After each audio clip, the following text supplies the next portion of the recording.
Et on arrive à la dernière vidéo dans ce module de la fratrie, comment souder les liens, arrêter les conflits, en tout cas les diminuer ou en tout cas mieux les vivre en tant que maman. Et il y a une dernière chose que je voulais vous apporter pour vraiment diminuer ces crises et ces conflits entre frères et sœurs. Alors, la première chose, ça va être d'éviter de parler des problèmes de l'un ou de l'autre frère ou sœur. Je m'explique. Donc, par exemple, si vous êtes à table tous ensemble et puis voilà, de pointer du doigt le problème que pourrait avoir un frère ou une sœur. Donc, je ne veux pas dire par là que vous devez cacher les choses, mais par contre, on peut en parler 5-10 minutes parce que c'est nouveau et après, on passe à autre chose. Ne pas focaliser toute l'attention, toute l'énergie et ouais, vraiment tout le temps de parole autour d'une problématique d'un enfant. En sachant aussi que de parler d'un petit problème, d'une situation qui s'est passée, qui n'est pas OK, c'est nécessaire. Par contre, de passer tout le temps, énormément de temps à pointer que le négatif, qu'une situation qui mérite d'être changée n'apporte rien de bon sur le long terme pour vous et pour l'enfant. La situation ne va pas s'améliorer. Au contraire, on appuie déjà sur une plaie, sur un événement qui est compliqué pour l'enfant. Donc, relater un fait qui s'est passé, qui est négatif, oui, mais ne passons pas des heures et des heures à relater ça. Ça permettra aussi d'éviter que l'autre enfant en face prenne un petit peu ça pour dire oui mais tu sais toi en plus tu vois il y a ça qui va pas. Donc voilà, restons on peut relater des faits, il n'y a pas besoin de cacher les choses aux frères et sœurs, mais de ne pas en faire toute une montagne. Et si ça fait toute une montagne parce que c'est quelque chose de beaucoup plus gros, à un moment donné, l'autre frère et les autres sœurs ne doivent pas être dans cette discussion. Donc ça, c'est vraiment une chose. Quand on est tous ensemble, en famille, on profite, on essaie de relater le bon côté. S'il y a un moment donné où on doit parler de quelque chose de moins cool, c'est OK, mais on n'y passe pas 15 minutes. Et surtout, on ne commence pas à rentrer dans ce cercle vicieux où tous les soirs, on parle toujours de la même problématique de ce frère ou de cette sœur. Ça, c'est la première chose. Ensuite, on va éviter de les comparer. Je sais, tout le monde va me dire oui, bah bien évidemment. Mais c'est tellement facile aussi de, sans faire exprès, de se dire oui, mais regarde, ta soeur, elle y arrive, pourquoi pas toi? Oui, mais regarde, ton frère, il arrive bien à faire ça, ben pourquoi pas toi? Mais comment ça se fait que vous n'arrivez pas? On vous a pourtant élevé pareil. Qu'est-ce qu'on a fait de faux? Qu'est-ce qu'on a fait de différemment? Voilà, ça, c'est du poison pour vos enfants et vraiment pour votre équilibre et sérénité familiale. Donc ça, on oublie. Ça ne sert strictement à rien de rentrer ouais, vraiment, c'est des schémas en fait nuisibles pour tout le monde. Donc, on ne compare pas.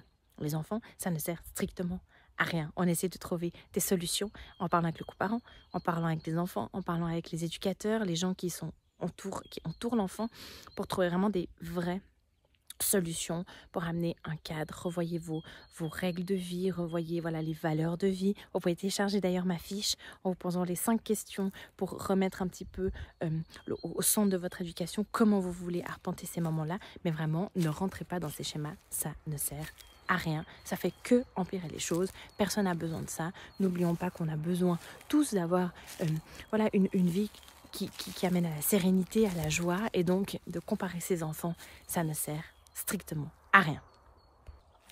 Et on entame encore les 2 derniers points que je voulais partager avec vous, avec cette vidéo.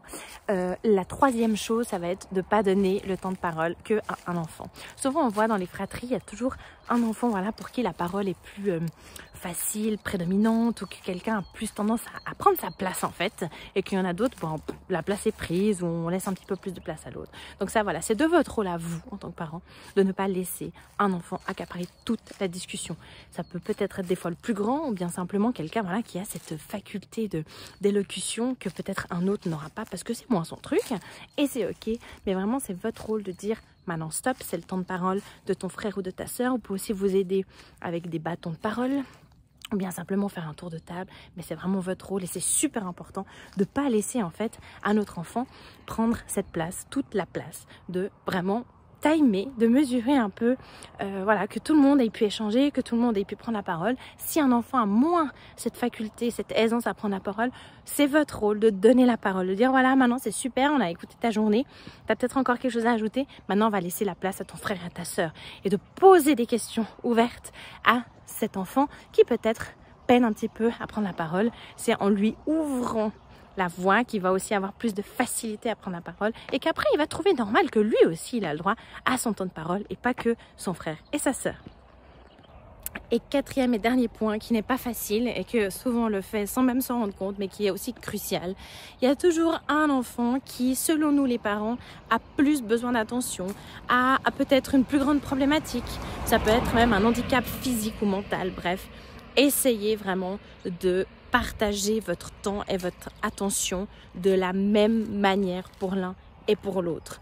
Je sais, parfois, c'est pas facile, surtout quand on se trouve vraiment voilà, dans cette frénésie du quotidien. On essaye un peu de tout allier à tout et d'être présente. Et bref, voilà. De juste avoir cette vie de parent, c'est pas facile tous les jours.